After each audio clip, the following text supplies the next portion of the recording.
छता छापू में भोटिया गिराए देवे राजेश्वर यादव मरीकी के जिताए देवे पशुपति यादव के जिताए देवे छता छापिन में मोहर लगाए देवे जसपा पार्टी के इधर जिता देवे छता छाप में वोट गयो छता छाप में वोट गयो हाँ विकास करे राजेश्वर यादव जी के किताब के विचार करियो किताब के विचार करियो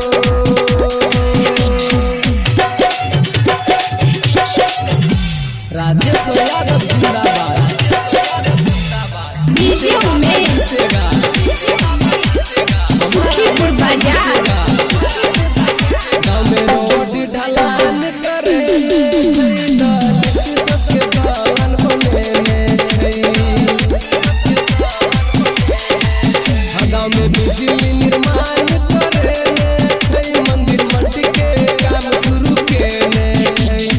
पुल बनावे के कार्य शुरू केने छता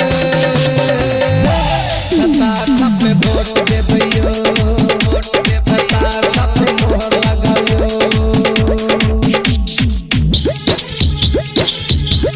राजेश्वर यादव जिंदाबाद जीतेगा भाई जीतेगा डीजे उमेश सुखीपुर बाजार यदि देखला चाहे छी विकास छता छाप में मोहर लगा दियो यदि देखला चाहे छी विकास छता छाप में मोहर लगा दियो राजेश्वर यादव जी के इधर जिता दियो जनता में विकास कर दियो सब जनता के दुख हर दियो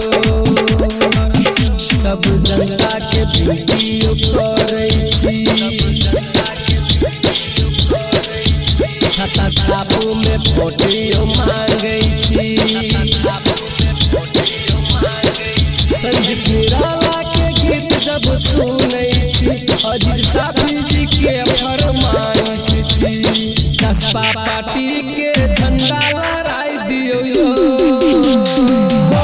छता छाप में वोट गयो छता